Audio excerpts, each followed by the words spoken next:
बॉलीवुड में विवादित गाने और उनके बोलों पर अब प्रशासन का शिकंजा कसता जा रहा है। मनोरंजन की दुनिया में क्रिएटिविटी के नाम पर कुछ भी परोस देने का दौर अब खत्म होता दिख रहा है। इसकी शुरुआत हुई थी मशहूर रैपर बादशाह से। आपको याद होगा, बादशाह के गाने सनक में भगवान शिव के नाम के साथ टटीरी जैसे आपत्तिजनक शब्दों के इस्तेमाल पर भारी बवाल हुआ था। विवाद इतना बढ़ा कि बादशाह को न केवल जनता के विरोध का सामना करना पड़ा, बल्कि उन्हें हरियाणा महिला आयोग के सामने पेश होकर अपनी सफाई भी देनी पड़ी। दबाव और कानूनी पेचीदगियों के चलते बादशाह को वो विवादित गाना इंटरनेट से हटाना पड़ा था। लेकिन ऐसा लगता है कि बॉलीवुड के बाकी कलाकारों ने इस घटना से सबक नहीं लिया, क्योंकि अब एक और बड़ा नाम इसी तरह के विवाद में फंसा हुआ है। हम बात कर रहे हैं डांसिंग सेंसेशन नोरा फतेही की। फिल्म केडी द डेविल के गाने सर के चुनर को लेकर बढ़ते विवाद के बाद नोरा को नेशनल कमीशन फॉर विमेन यानी NCW के सामने भेजा गया था। हाल ही नोरा दिल्ली में आयोग के सामने पेश हुई और उन्होंने लिखित माफीनामा पेश किया।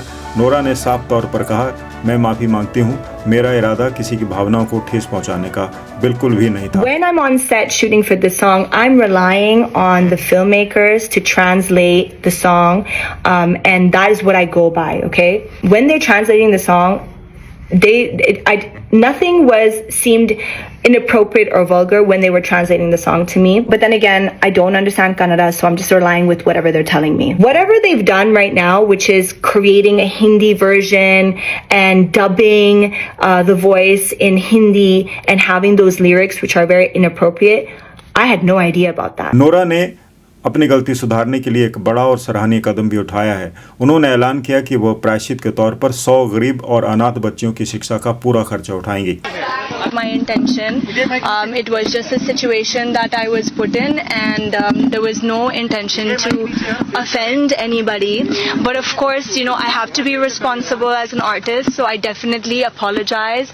We've done everything in writing. They've been so kind and helpful, and of course I feel like it's really important for us to give back to the society, so I decided that we should sponsor a few orphan girls, their education, so that is the goal now after this matter. So thank you. दिलचस्प बात यह है कि इसी film से जुड़े दिग्गज अभिनेता संजय दत्त ने भी इस गाने के बोलों पर आपत्ति जताए जाने के बाद सार्वजनिक रूप से माफी मांगी।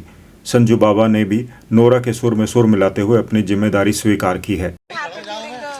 Mr. Dutt today appeared before the National Commission for Women, and out of his utmost regard for the women and for the commission, he said that he was not aware of the wordings, but still, without prejudice, he has offered an apology, and he has also offered voluntarily to sponsor education for 50 children from the tribal community.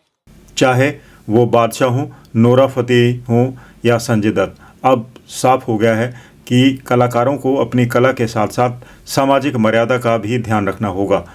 मेरा नया गाना टिटीरी release हुआ है और मैं देख रहा हूँ कि उसके एक हिस्से में मेरे लिरिक्स और उसके विजुअल रिप्रेजेंटेशन की वजह से जो मैसेज गया है, उससे कई लोगों को, खासकर मेरे अपने हरियाणा के लोगों को, उनके सेंटिमेंट्स को ठेस पहुँची है। कोई ऐसा इरादा नहीं था, कोई ऐसा उद्देश्य नहीं था कि मैं हरियाणा के किसी बच्चे, किसी वुमन, किसी महिला के बारे में ऐसी बेहूदी बात करूं। मैं अगर नहीं उस हिस्से से किसी को भी ठेस पहुंची है तो मैं तहे दिल से आप सबसे क्षमा मांगता हूं। मैं उम्मीद करता हूं कि आप मुझे हरियाणा का बेटा समझकर, अपना बेटा समझकर मुझे माफ़ करेंगे। कुछ ही दिन बाद, अभी बादशाह का ये मामला चल रहा था, उसके कुछ दिन बाद एक नया गाना रिलीज हुआ नोरा फतेही का, जिसमें उसने और संजय दत्त ने डांस किया और बहुत ही वाहियात डांस, वाहियात शब्द इस्तेमाल हुए, वाहियात एक्शन हुए उसमें, जो कि आने वाली छोटी पीढ़ी को देखने से, या युवा पीढ़ी देखे या बुजुर्ग देखें तो डूब मरने वाली बात थी। ऐसे शब्द उसमें इस्तेमाल किए गए हैं। इस बात को हमने फिल्म सेंसर बोर्ड के माध्यम से संज्ञान मांगा और हमारे उस पर राष्ट्रीय महिला आयोग से भी निवेदन जब हुआ तो उन्होंने उसका सम्मान किया।